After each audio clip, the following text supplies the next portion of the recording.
I was not sure what to expect. And I'm just overwhelmed by the idea that is behind this.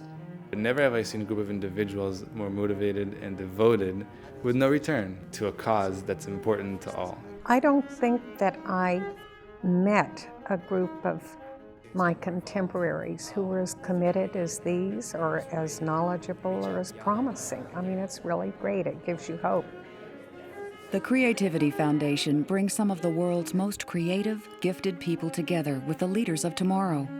The foundation was established by B. Franklin Kahn in 2000 to carry on the legacy of a remarkable creative man, Benjamin Franklin.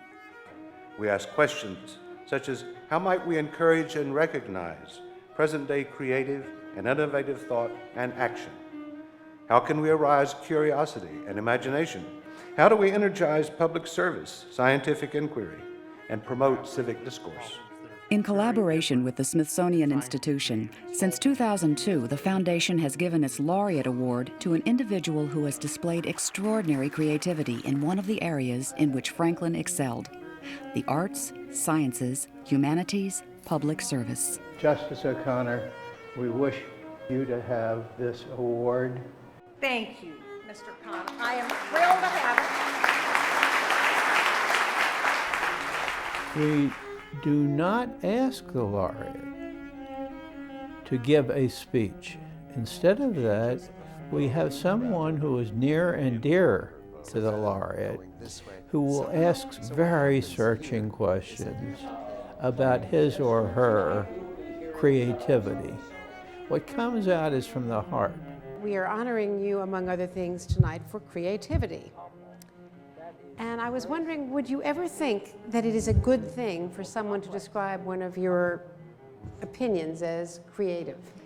I've wondered the same thing, Anne. So I was hoping we could find some explanation other than creativity there.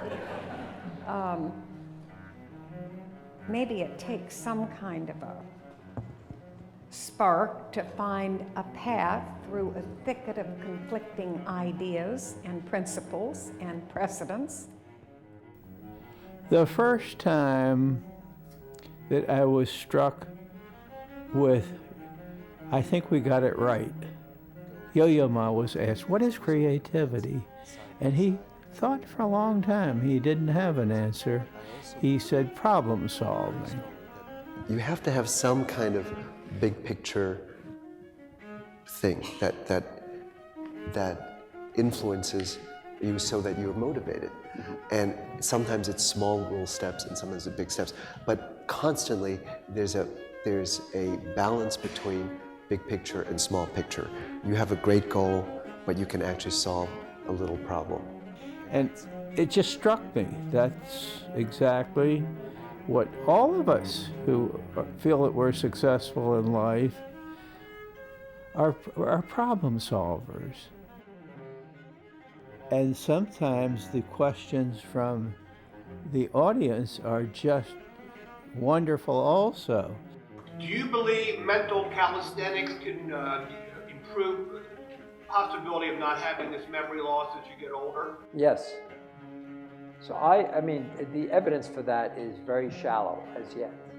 But I believe in this use it or lose it principle, that I think that doing things intellectually, as long as you're capable of doing it, is likely to forestall serious cognitive deficits.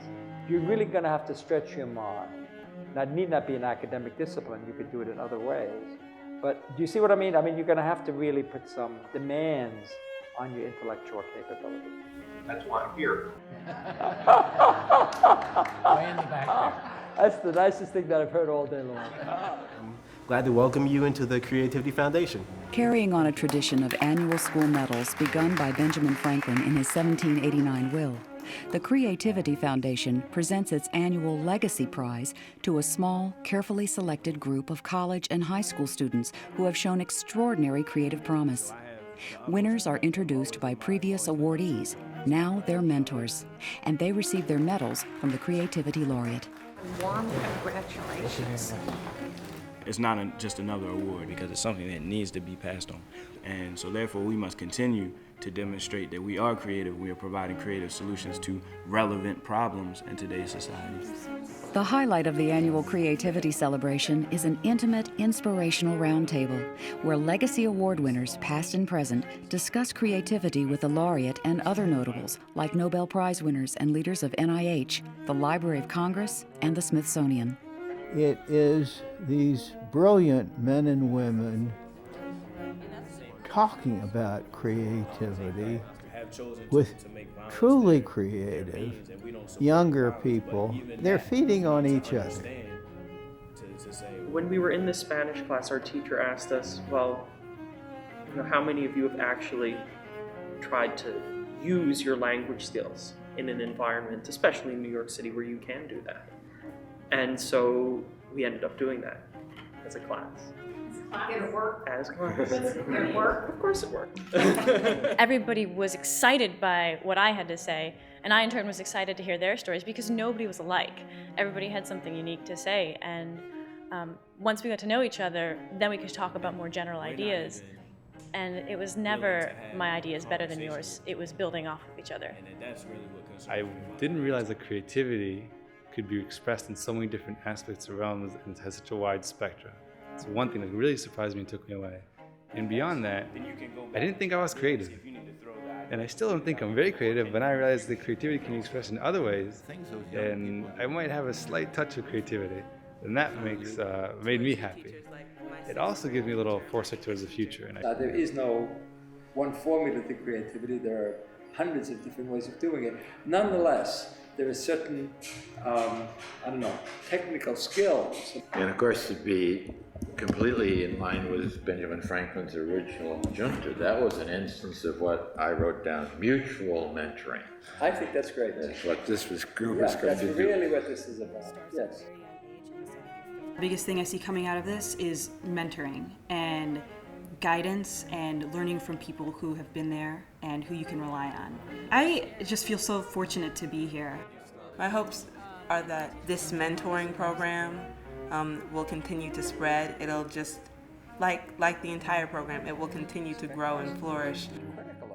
I couldn't be happier that I was there, and at the turn of the millennium in 2000, I formed the foundation, and I got all these wonderful people to join.